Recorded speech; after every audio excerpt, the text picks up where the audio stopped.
ভালো নেই সিলেটের রেল যোগাযোগ, পদে পদে হয়রানি আর নানা সংকট এখন চরম এক বাস্তবতা।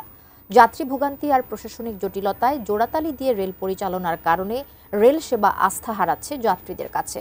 বিস্তারিত জানাতে সিলেট রেল স্টেশন থেকে আমাদের সঙ্গে সরাসরি যুক্ত হচ্ছেন প্রতিনিধি কামরুল ইসলাম মাহি। মাহি, আমরা যেটি বলছিলাম যে অনেক রকমের জটিলতা ভুগতে হচ্ছে যারা যাত্রী আছেন তাদেরকে, আপনি সরেজমিনে সেখান থেকে আমাদেরকে কি জানাতে পারেন আরো বিস্তারিত তথ্য? কবিতা, সিলেট অঞ্চলের মানুষজন দীর্ঘদিন ধরেই যাতায়াত ব্যবস্থা নিয়ে এক ধরনের দুর্ভোগের মধ্যে রয়েছেন। আপনি জানেন, সিলেট ঢাকা মহাসড়ক এবং সিলেট থেকে বিমান যোগাযোগ নানা দুর্ভোগের কারণে সিলেটবাসী আন্দোলনে নেমেছিলেন।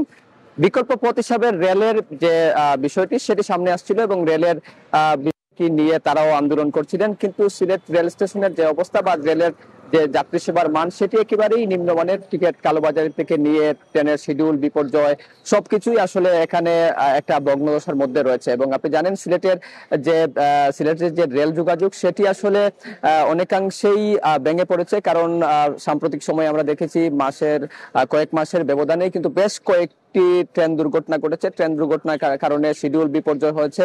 এসব কারণে কিন্তু যাত্রীদের মধ্যে একটা অসন্তোষ বিরাজ করেছে। আমরা যাত্রীদের সঙ্গে কথা বলেছিলাম, তারা বলছেন ট্রেনের যে টিকিট কালোবাজারি থেকে নিয়ে যে ট্রেনের যে রেলের যে পদে পদে হয়রানি সেটি আসলে তারা ভোগান্তির মধ্যে পড়ছেন। এবং সিলেট থেকে যে 6টি ট্রেন ঢাকা এবং চট্টগ্রামে যায় সেগুলোতেও কিন্তু যে আসন সংখ্যা সীমিত থাকার কারণে তারা ভোগান্তির মধ্যে পড়েন।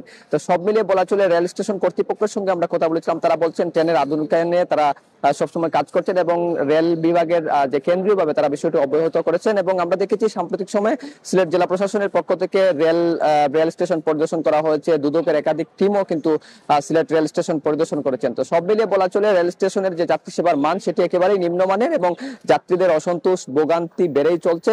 তো এই ছিল সিলেট রেল স্টেশন থেকে আমার কাছে সর্বশেষ।